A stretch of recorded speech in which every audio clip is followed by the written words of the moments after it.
Miss Guria, please lead the prayer. And then the Father, the Son, and the Holy Spirit. Amen. Good morning, class! How are you today? I'm glad to see you again. And now, before we proceed another topic, can I check your attendance first? Lacaba, present. Ligaspi, present. Loreto, present. Nagbanwa, present. Wow, you are perfect present today. And now, what is our last topic? Yes, Miss Guria. Very good. You're so genius. Our last topic is all about fire safety. And now, the new topic is all about, yes, very good. Alright class, today we're going to talk about something very important, fire safety. I will show you some pictures of tools and signs that help us keep safe during fire. So let's look at each one and talk about what it is and why it is important. So let's look at these pictures. What is this? And where have you seen this before? Yes, Mr. Baratas, that's right. It's a fire extinguisher. So you can see this in a building or in a house or some commercial building. So the use of this is to put out small fires before they spread. The second one, what is this? Yes, Mr. Gunayan, that's right. It is a fire exit. So it shows you the way to safely leave a building if there's a fire. The third one, what is this? Yes, Mr. Turifil? Absolutely. It is a smoke detector. So this device detects smokes and makes a loud sound to warn us that there's a fire. And the fourth one is, what is this? Yes, Miss Avinindo, that's right. It is a fire alarm. So this is what you pull or hear when there's a fire, and it tells everyone that it's time to evacuate. Last and most importantly, what is this picture? Where have you seen this? Yes, that's right, Mr. Felicilda. It is the firefighters. So these are the brave people who come to help us and rescue us when there's a fire. So great participation, class! So the more we know about fire safety, the better we can protect ourselves and our family. Class, let's proceed to our activity, which is find the missing letters. I will show you some words related to our topic today. And number one, this is, what do you think of these words?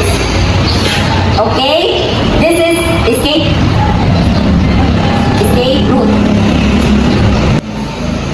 Number two, what do you think of this? Okay, this is a door handle. And next, number three, what do you think of this? Oh, it's very good. It's flashlight. And next, what do you think of this? Okay, absolutely, this is a plan. And the last one is, what do you think? Oh, very good. It's a fire exit. Okay? Okay, class, very well done. Based on the activity, what words are being formed? Okay, those words are the escape route, door handle, flashlight, plan, and fire exit. Okay, class, what do you think of our lesson for today? Miss Avaniel? Okay, thank you. The lesson for today is all about the fire safety procedure. And then why do you think it's important to plan and practice an escape route before the fire happens? Miss Oliver? Okay, very good. For us to be ready. And now, let's formally define and explain on how to escape during fire. Fire is a fascinating and powerful natural phenomenon and also a significant hazard. It is a powerful force, both constructive and destructive. Understanding its nature and taking appropriate safety precautions is essential for protecting our family and community. So, ang fire kuno is a powerful natural phenomenon and a significant hazard which is wala ta kaibaw panusa or asa mahitabo ang sunog. Ang dapat makaibaw ta para kanang maprotektahan nato atong community and families during fire. And then kanang dapat kaibaw ta sa mga essential na mga ways or kanang pamaagi para kanang safety ta kanang during fire and then kaibaw ta if kanang sa atong buhaton. So now, how to escape during a fire? First and most importantly, plan. Plan with everyone on the household an escape room from each house. Pero dili na siya sa house but in the building. Most especially sa mga 2-story building, mga 3rd-story building, kaya kana may makaingon bitaw ta, lisod bitaw siya ikyasan. So it's very important na naatay fire safety, not just in our house, but also in school, in buildings, most especially katong mga 2-story buildings baron. Kailangan mo mag-expect anak katong mga firefighters, mag-expect na siya. If ang ato ang puyan bitaw nga area kahit ng safety ba siya nato, especially during fire. So, and number 1, alternate escape. So, plan an alternate escape route from each room in case the other one route is blocked. So in this scenario, in this specific scenario, 2 is always better than 1. Actually, dili mo sa tama ka-prevent, dili mo sa nato nga ligayan na katong isa na to nga katong fire exit is kaya bitaw may naugdawan sa kayo. So, importante din siya nga naatay backup plan. Third, avoid stairways. Avoid using interior stairways and open halls for escape routes, as fire and smoke collect in this area. So, kanang likayan daw nato umagi ta dito sa mga naihagdan kay dito daw magpuno ang kayo and kanang assault. So, possible nga if ato kita moagi dili ta makalasod jud diretso kay naay possibility nga ma-block ta and ma-suffocate ta sa assault. So, fourth is practice. Have each member of the household practice rolling out of bed and then crawling along the escape routes.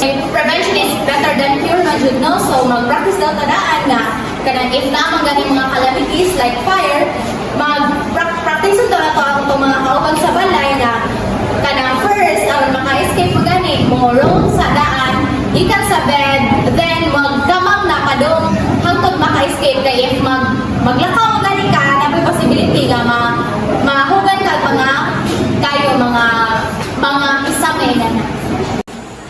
Number 5. Feel if it is hot.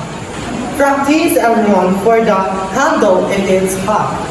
Then try to use another route. Need you nato na ikuan dyan nato ang atong puntahan kung ang katong iyang kana bitong gumitanan niya kung mainit siya ato silang i-try use sa ato ang back na sa atong kamot para ma-feel nato ang kainit sa ato ang kanang pintuan or kanang ato ang door. O kung init man gani ang katong usa ka kanang puntahan ato jud natay another na kanang dosanan which is ang ato ang bintana. Tip number 6. Keep a flashlight. Keep a working flashlight in all rooms. Fire could happen in pitch black and a flashlight could make a big difference in your escape. Kung ang sunog would happen every time of the day. It's either morning or gabi. So by having a flashlight will be a big help in times of our needs, especially during escaping a fire. Number 7, opening all doors in all escape rooms.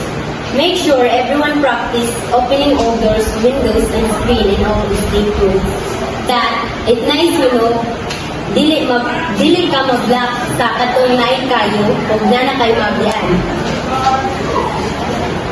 Number 8, closing all doors. Important of closing all doors behind them as they leave the home is to prevent the fire and so that they make sure that the fire can spread. Lastly, escape and assist. These practices determine on how people, especially children, elderly, and the disabled person, will escape or how. These practices is very important for us to know on how we can assist, especially children, mga bata, tiwang, mga disabled person. Kanang kung saan po nila, makibaw sila, kung saan po nila, unsay buhaton nila during the fire. So, have you learned something in the discussion? Okay, so to further test your knowledge, let's have a group activity. This group activity is called a fire escape role play. For this activity, I will divide you into 3 groups and practice how to safely escape during a fire.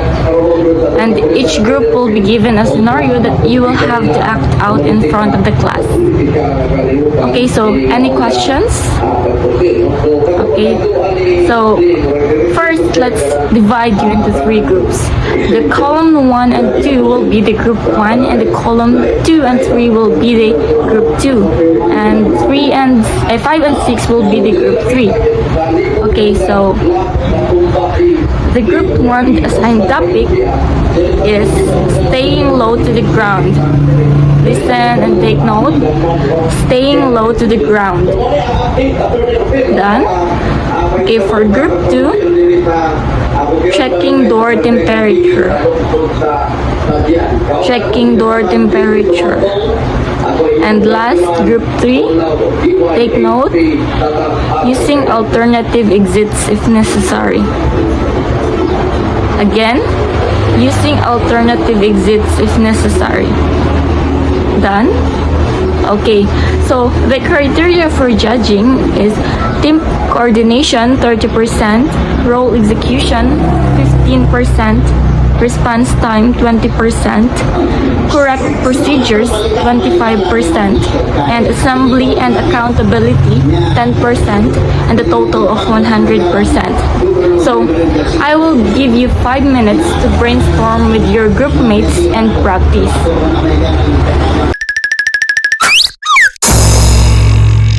For your assessment, I want you to get a 1/4 sheet of paper because we're going to have a short quiz. And it's right, true if the statement is correct, and false if it says otherwise. Number 1, you should always use the elevator during a fire. True or false? Number 2, during a fire, you should touch a door with the back of your hand before opening it. True or false? Number 3, it's safe to go back inside a burning building to get your belongings. True or false? Number 4, you should know at least 2 ways to exit any building you're in. True or false? Number 5, knowing the fire exits in your building is part of being prepared. So, done answering, pass your paper, and exchange. For number 1, the correct answer is false. Number 2, it's true. And number 3, false. Number 4, true. And number 5, it's true. Alright, so some of you got the perfect scores. Good job, class! So, before we proceed to our next activity, so do you have the questions or clarifications? Okay, none so far. So, in a 1/2 sheet of paper, I want you to write a short reflection about what you've learned during this cave fire role play. How did it make you feel? What did you do well, and what would you do differently next time?